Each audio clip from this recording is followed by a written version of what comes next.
What's up, guys? We're back here in the Cutting Edge Garage, and today we're taking a look at a 2000 BMW 323i. And what we got going on with this one's making a really odd noise that I've never heard anything like. Let's crank it up real quick. We'll take a listen and see if we can figure out what's going on.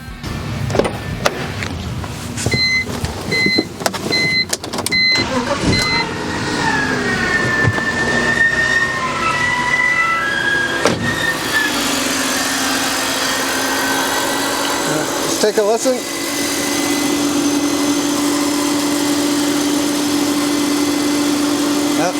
Sounds to me like it's coming somewhere from this area here. So we're going to have to take some of this stuff out of our way. Let's get the fan shroud and the air box loose so where we can actually get down there and get a better look.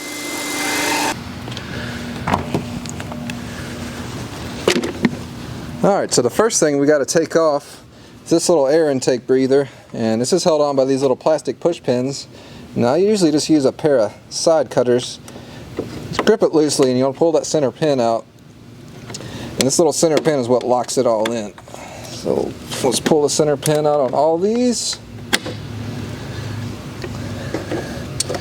Now I've had a lot of guys ask me what this big orange pad is, and this is called a grip mat, and it's really nice for plastic fasteners like this, stuff that's not magnetic. This is made out of like a silicone based material. It's really heat resistant, temperature resistant, so you can just chuck it anywhere around in the engine bay. You can throw your tools and your fasteners all up in there. So this should be ready to come off.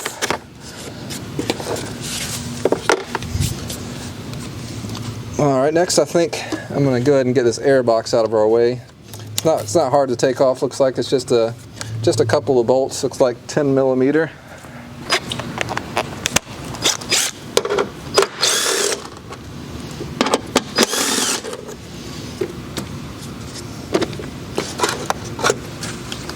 Alright, got a couple little clips on the side. Should come on out of there now, yep.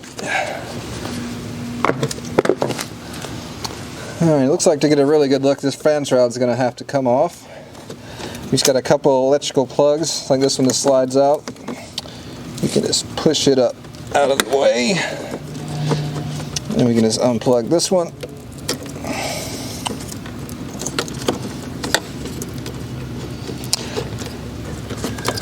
Alright, and it looks like we got a couple of torque screws here on the top.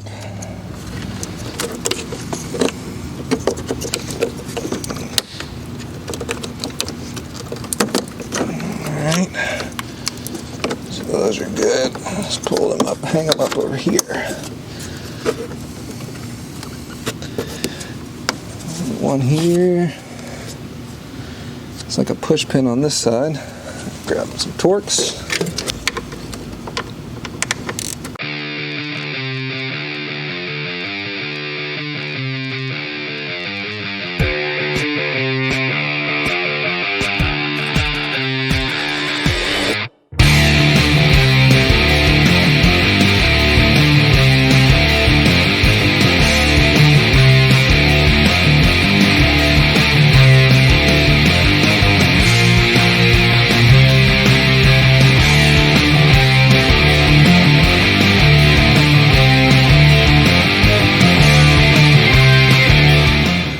Alright, looks like we're going to have to take the clutch fan off first to be able to get the fan shroud out, and we'll just pull it all out as one. So let me grab a big old wrench, and we'll knock that off real quick. Alright, a lot of guys wonder how you tell which way you're supposed to turn this fan clutch, because some of them will actually have left-handed threads on them. So if you look at which way this fan's got to spin to draw air through the radiator going this way, the fan's got to turn this way. So what we're going to do, we got a 32 millimeter wrench here, and we're just going to pop it with a hammer in the same direction that the fan spins, and we'll just be able to pop it a couple of times and it should come on loose. There we go. She's loose.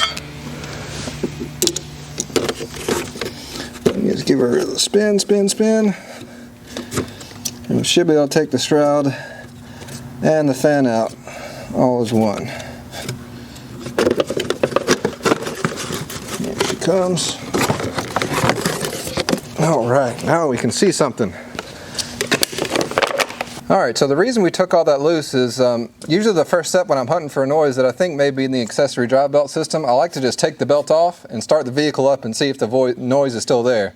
And if it is, then we got noises coming from somewhere else. But if it stops, then we most likely got something going on in the accessory drive system. So on this vehicle, we had to take the fan shroud and the clutch fan loose and all that just to get to it. On other vehicles, it'll be quite a bit easier. But first, we got to take that AC belt off. Then we can take the other serpentine belt off. And then we can check all our pulleys, start it up, and see if our noise is still there. Alright, so the tensioner for our air conditioning belt's right here. You're probably wondering how you get that thing off, but they just put a little dust cap on it, so it's got a little stubby flat head. We can pop that right off. And it looks like we got a big old Torx bit in there, so let's figure out what size that is. We'll relieve tension off the belt and slip it off, then we'll move on to the next one. Alright, so this Torx is a T50. Got it on my 3/8 flex head ratchet here. And basically just want to look at which way you got to turn this thing so it's going to relieve tension off the belt. And it looks to me like we got to tighten. Yeah, see, there we go. Belt's getting looser. Just take all the tension off of it. Slip the belts off. That's one down. Alright, for our next one here, I believe this is our tensioner pulley. So same deal, let's just pop our dust cap off. Throw that up here so we don't lose it. Should be the same size. Alright, so we're ready to take tension off this next belt. And it's always a good idea when you're working on a serpentine belt. It's usually easiest just to snap a picture with your smartphone before you take the old belt loose.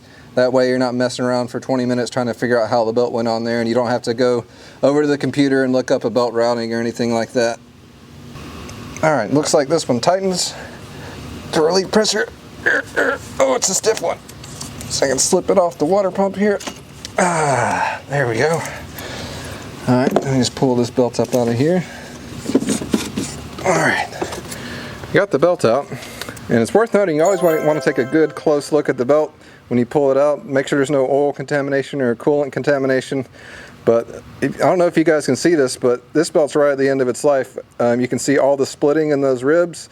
The rubber started to break down and get hard. It's not as flexible as it was when it was new. So we're going to go ahead and throw a new belt on this while we're in here, while we got everything apart. Alright, so we got all our belts off. Let's just take a quick feel of all these pulleys. Everything should feel nice and smooth. Shouldn't feel like there's gravel in it or binding or anything like that. So our AC belt tensioner, that one's good and smooth. Our main serpentine belt tensioner, that one feels good and smooth. Oh wow. Our idler pulley is so stiff I can barely turn it. If I was a betting man, I'd wager that's our noise right there. But just to be sure, I want to go ahead and fire this thing back up with no belt on it. Just to make sure it's not still making the noise and I'm overlooking something here. It is worth noting that you only want to do that for 15-20 seconds at the most. While it's running with no belts, you're not going to have any alternator charge. Our water pump's not going to be turning. So if you run it for too long, you could end up overheating the engine or running the battery dead.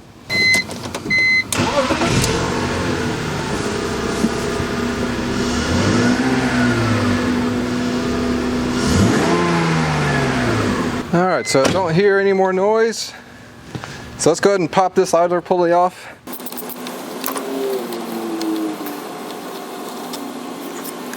Alright, there's our culprit right there. It is so stiff that I can't even turn it with my hands. Alright, let's give the parts house a call. Hopefully they got one of these on the shelf. We're going to go ahead and grab us a couple of belts too. Might as well go ahead and replace both of them while we're in here. Alright, so we're back from the parts house. We got ourselves a new tensioner and a couple of sweet ass belts. Let's throw these on the car and get it back on the road. Feels a whole lot better than that old one. It's nice and smooth, no binding here at all. So let's go ahead, take our bolt. It does have a little locator pin. It's pretty easy, it just slots right in. Should sit nice and flush. Slip the bolt in a little first. There we go.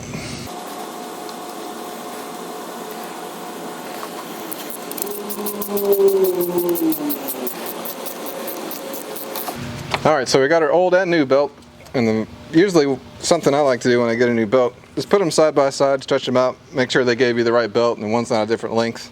These look pretty good. So, let's refer to the picture I took earlier to help me out with this belt routing. Alright, looks like I'll start down here on the power steering and the crankshaft.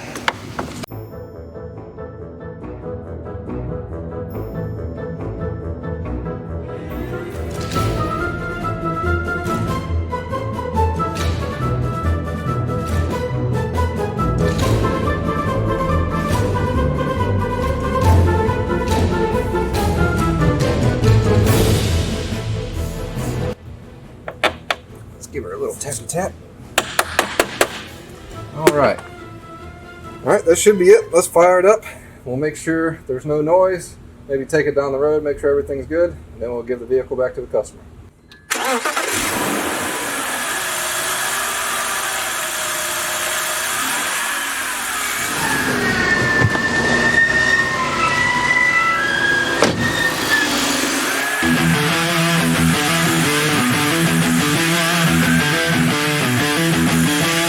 Alright guys, that's going to do it for us here today in the Cutting Edge Garage.